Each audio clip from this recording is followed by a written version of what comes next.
बच्चों, बारिश रुक गई है। मैं अभी अनाज लेकर आती हूँ। जैसे ही रानू चिड़िया घर से बाहर निकलती है, तभी उसे शिकारी जालिम चील घोंसले की तरफ आता दिखाई देता है। आहा, शिकार की गंध तो यहीं कहीं से आ रही है, लेकिन यहाँ पर तो कोई नहीं है। लगता है शिकार यहीं से होकर गया है। मुझे जरा और आगे जाकर देखना होगा। मम्मा, वो कौन था? वो एक शिकारी जालिम चील था बेटी। ऐसे शिकारी चीलों से हमें दूर ही रहना चाहिए, वरना वो हमें नुकसान भी पहुंचा सकते हैं। माँ, मुझे बहुत डर लग रहा है। अगर वो शिकारी पंछी फिर से यहाँ आ गया तो आप हमें छोड़कर कहीं मत जाइए माँ। और ऐसे दोनों ही बच्चे डरकर अपनी माँ को गले लगा लेते हैं।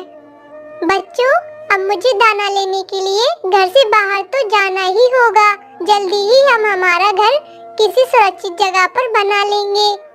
ऐसा कहकर रानू चिड़िया अनाज लेने के लिए चली जाती है और थोड़ी दूर जाने के बाद उसे अनाज मिल जाता है और वो अनाज लेकर अपने घर की तरफ जा ही रही थी कि तभी उसे किसी की आवाज सुनाई देती है।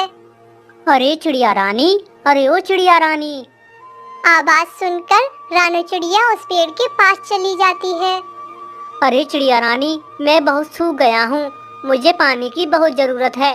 क्या तुम मेरी मदद कर सकती हो? अगर तुम पास वाली नदी से थोड़ा पानी लाकर मेरी जड़ों में डाल दोगी तो शायद मुझे थोड़ी राहत मिलेगी।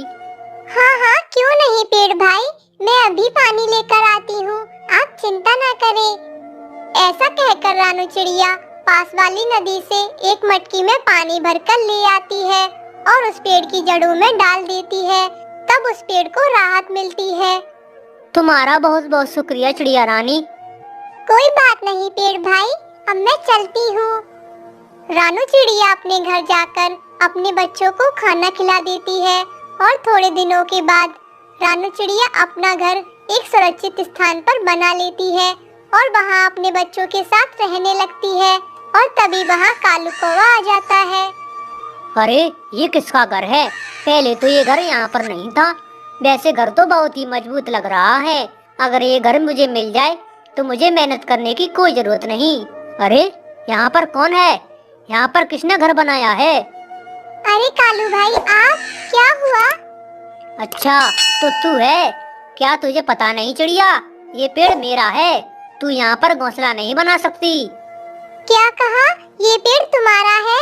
लेकिन क्या तुम्हें पता नहीं, इस जंगल के पेड़ पौधों पर सभी पंछियों का हक है।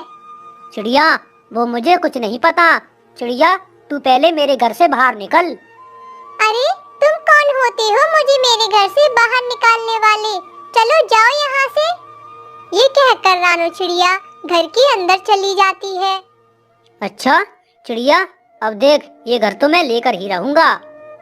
ऐसा सोचकर कालू कौवा वहीं एक डाली पर छुप जाता है और एक दिन मौका देखकर चिड़िया के बच्चों को घर से बाहर निकाल देता है। अरे बच्चों, तुम दोनों बाहर क्या कर रहे हो? चलो अंदर जल्दी से। माँ, उस कालू अंकल ने हमें हमारे घर से बाहर निकाल दिया है। अरे बाप रे, ये क्या हो गया? एक तो मुझे अनाज भी नहीं मिला और यहाँ मेरा घर भी कालू कौवे ने छीन लिया। बच्चों, तुम चिंता मत करो, चलो मेरे पीछे आओ। बारिश में भीगने की वजह से बच्चे ठंड से कपकपा रहे थे। हे ऊपर वाले, अब मैं क्या करूं? किससे जाकर मदद मांगूं? अरे चिड़िया रानी, क्या हुआ? फिर रानू चिड़िया इधर उधर देखती है। चिड़िया, मैं वही पेड़ हूँ जिसकी तुमने उस दिन मदद की थी। पेड़ भैया, लेकिन आप तो उस दिन बहुत सूख गए थे। हाँ चिड़िया, मैं तुम्हारी मदद से फिर से हरा भरा हो गया हूँ। लेकिन तुम्हें क्या हुआ? तुम इतनी परेशान क्यों हो? फिर रानू चिड़िया उस पेड़ को सब बात बता देती है। अच्छा, तो ये बात है। अरे चिड़िया रानी, तो तुमने पहले मुझे क्यों नहीं बताया? रुको, मैं कुछ करता हूँ। और ऐसा कहकर पेड़ अपने जादू से एक सुंदर सा मिट्टी का घर बना देता है। ये देखो चिड़िया रानी, ये रहा तुम्हारा नया मिट्टी का घर। अरे वाह, ये घर तो बहुत सुंदर है। रानू चिड़िया और उसके बच्चे घर को देखकर बहुत खुश हो जाते हैं। आपका बहुत बहुत शुक्रिया पेड़ भाई, लेकिन बारिश की वजह से ये घर गल भी सकता है। नहीं नहीं चिड़िया रानी, ये एक जादुई मिट्टी का घर है, ये बारिश में नहीं गलेगा। ये घर धूप में ठंडा और ठंड में गर्म रहेगा। पेड़ भाई, मैं आपका ये एहसान कभी नहीं भूलूंगी। अरे चिड़िया रानी, तुमने तो मुझे मरने से बचाया था, ये तो उसके सामने कुछ भी नहीं है।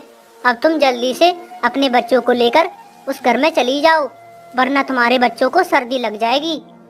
और फिर रानो चिड़िया अपने बच्चों के साथ उस मिट्टी के घर में खुशी खुशी रहने लगती है। जंगल